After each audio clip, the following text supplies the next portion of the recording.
Olá, aluno! Olá, aluna! Eu sou o professor Vinícius, professor de Biologia e Ciências da Rede Estadual de Ensino. Estou hoje com você, aluno do segundo ano, juntamente com o nosso amigo intérprete de Libras, Hermes. Oi, Hermes!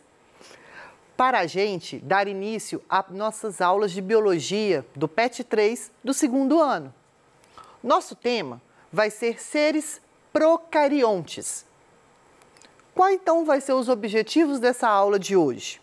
Nós vamos conhecer a estrutura geral de uma célula bacteriana, identificar por meio de esquemas ou desenhos as partes constituintes de uma célula procarionte e conhecer o processo de reprodução das bactérias e diferenciar bactérias, cianobactérias e árqueas.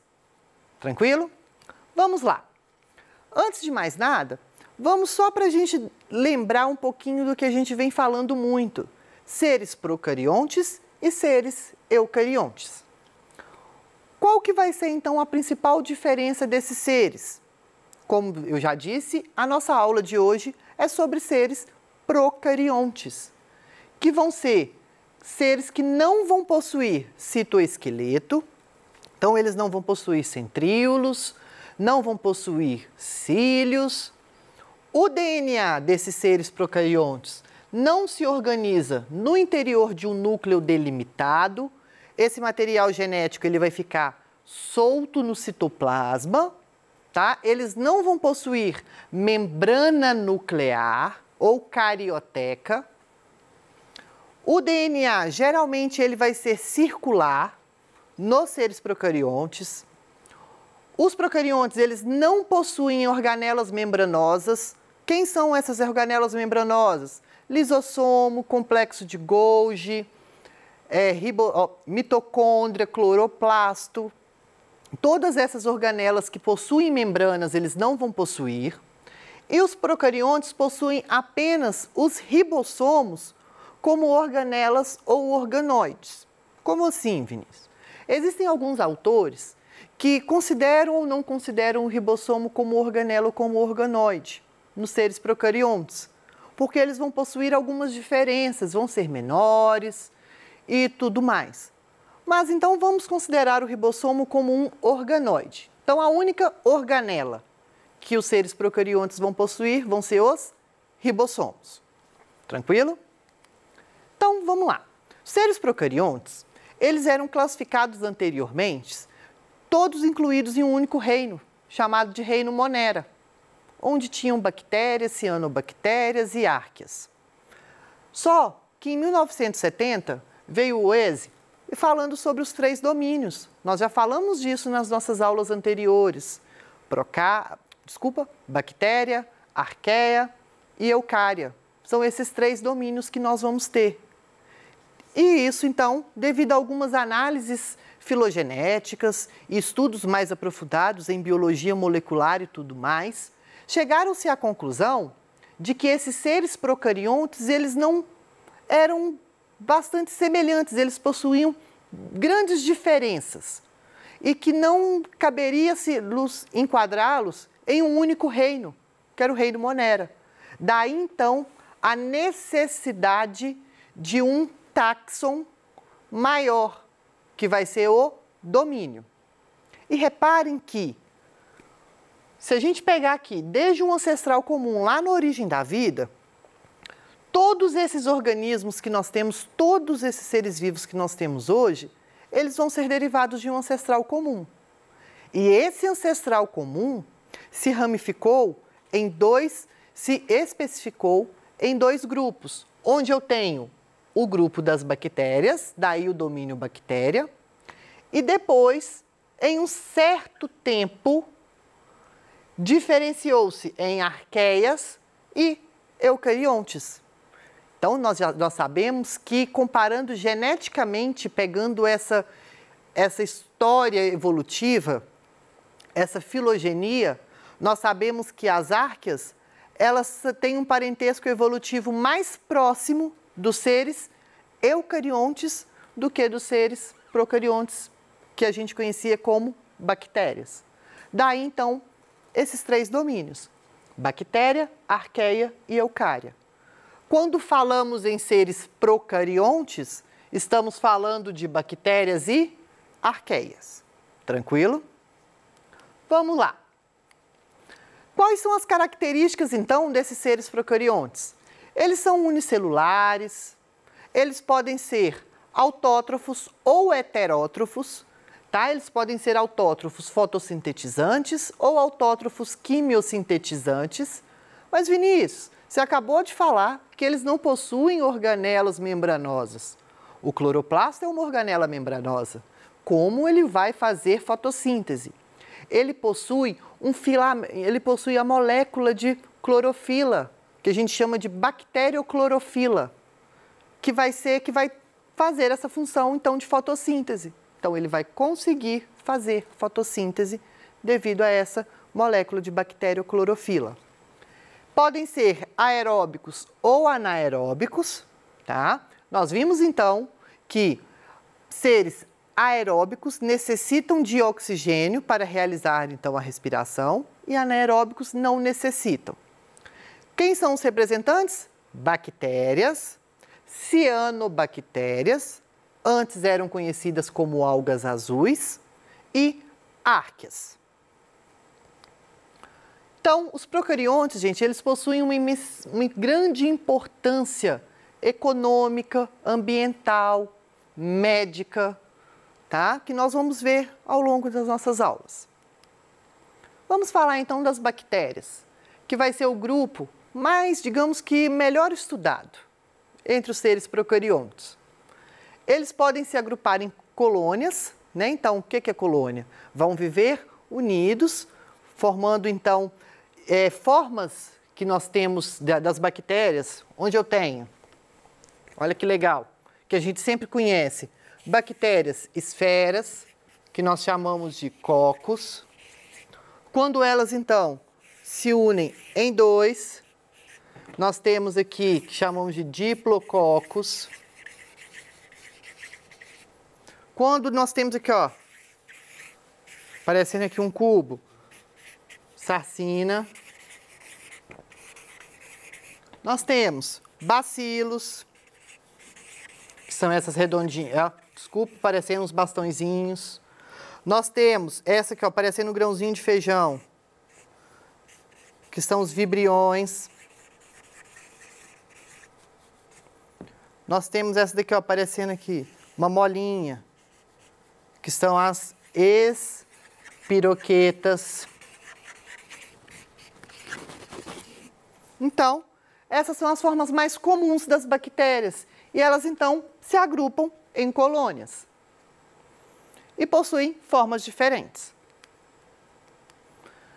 Quando a gente pega uma estrutura bacteriana para a gente estar falando, a gente faz, então, uma análise geral, onde nós temos uma parede celular que não vai ser constituída de celulose, tá? E sim do que uma substância que nós chamamos de peptidoglicano, tá?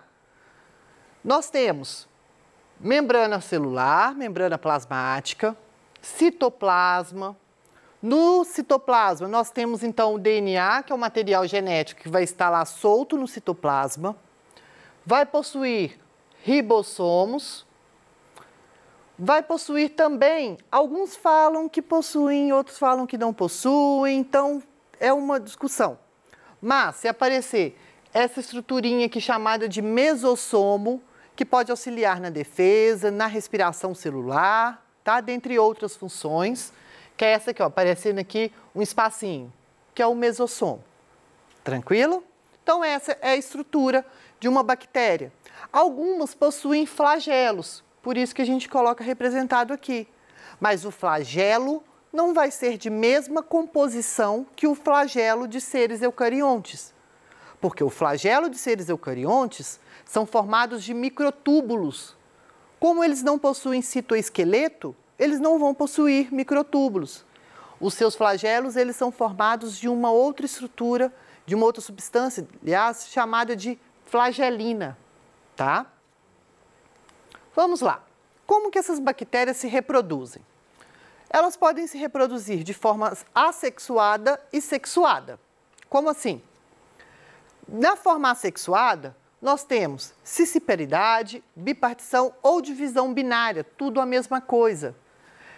Célula bacteriana, ser procarionte, não faz divisão celular, não faz mitose e não faz meiose. Por quê, Vinícius? Eles não têm citoesqueleto, eles não têm núcleo organizado, individualizado. Então, eles vão fazer, então, esse processo de divisão vai ser chamado de divisão binária, cisciparidade ou bipartição. Quem faz isso é a Escherichia coli, por exemplo. Que a gente aqui, ó, uma célula bacteriana vai lá, se divide em duas. Tranquilo? Nós temos também chamada de esporulação. O que é isso?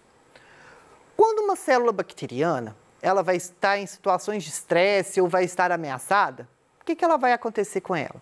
Ela vai desidratar. Desidratar, então, e ela vai permanecer, ela vai envolver, então, o seu material genético de forma a se formar um esporo, uma cápsula. E esse esporo, ele consegue sobreviver, vai ficar inativo. Ele consegue sobreviver diminuindo quase que a zero o seu metabolismo e sobrevive ali por muitos e muitos e muitos tempos. Quando o ambiente volta, então, a fazer uma nova, digamos, se tornar favorável, ele vai lá e se desenvolve. Então, o que acontece muito é com o Clostridium botulinum, Clostridium tetani, que são bactérias onde vão fazer esse tipo de reprodução. Clostridium tetani, ela vai ser causadora do tétano. Clostridium botulinum vai ser a do botulismo. Sabe quando vocês, a gente vai no supermercado, sempre fala, a mãe da gente sempre fala, não compra enlatado estufado, não compre enlatado estufado. Por quê? Pode haver crescimento dessas bactérias. E essa bactéria, ela só elimina uma toxina, chamada de toxina botulínica, famoso Botox, que ele vai causar uma paralisia muscular. Então, pensa, essa bactéria desenvolvendo no seu corpo e lançando essa toxina botulínica. O Botox, para quem aplica o Botox, coloca aqui nessa região, se mal aplicado, fica lá todo esticado, lá que a pessoa fica até sem expressão facial. Agora, imagina lá no seu pulmão ou no nosso diafragma, que a gente é um músculo super importante do nosso corpo, do nosso coração. Ele vai causar, então, essa paralisia, tá? Fica a dica aí. Nós temos, então, uma forma de reprodução sexuada, que vai ser a conjugação. O que vai ser a conjugação bacteriana? As bactérias, então, duas bactérias, elas vão trocar os seus materiais genéticos, trocar o seu plasmídio. O que é o plasmídio? Plasmídio vai ser um fragmento de DNA circular, que a gente fala que é um cromossomo circular dessa bactéria, onde ela vai ter uma função, está muito associada à resistência. Então, lá ela guarda muitas informações relacionadas a resistências a antibióticos, por exemplo. Então, eles vão trocar fragmentos, então, desses DNAs através de um pili sexual. Um pili. Então, que vão ser estruturas que a célula bacteriana tem, que são pilis, onde esses pilis vão se unir e vão formar uma ponte e vão transferir esse material genético. Pode ser mútuo ou de uma para outra. Mas, Vinícius, mas aí se for de uma para outra, como assim? A partir do momento que eu tenho a formação de um novo ser, eu considero isso processo de reprodução. Então, se eu tenho a transferência de um material genético meu, por exemplo, para o nosso intérprete Hermes aqui, o que vai acontecer? Hermes vai deixar de ser Hermes. Ele vai sofrer algumas modificações geneticamente. Tornou-se um novo ser, um tipo de reprodução sexuada, porque necessitou de outro ser vivo para que ela acontecesse, tá? Então, a conjugação vai ser a transferência do material genético através do pili sexual. A transdução geralmente ocorre quando nós temos aqui o clássico exemplo de um vírus bacteriófago. Quando esse vírus, ele vai o quê? Injetar o seu material genético viral na bactéria. E esse material genético vai se assimilar, vai incorporar ao material genético dessa bactéria. Com isso, novo ser. Uma forma, então, de transdução. O DNA viral ele vai ser incorporado ao DNA da bactéria. Um outro exemplo que nós temos vai ser a transformação. Como assim transformação? Quando eu tenho uma bactéria, está lá no meio, aí essa bactéria morreu. O antibiótico matou a tadinha da bactéria. Aí vem uma outra bactéria lá, bonitinha, chega, vê esse fragmento de DNA, pode ser de bactéria ou de outro ser, e vai o quê? Englobar aquilo ali. Ela não é boba, deixou lá, englobou, pegou para ela. Então, o que acontece? Essa bactéria vai absorver o DNA de outra bactéria que vai estar no meio externo. Então, por exemplo, se eu tenho que, nesse fragmento de DNA, informações, né, genes, capazes dela ser resistente a um determinado antibiótico, e ela era sensível, essa bactéria torna-se, então, resistente a esse antibiótico, devido a essa absorção desse fragmento de DNA que estava solto no citoplasma ou estava solto do meio. Tranquilo?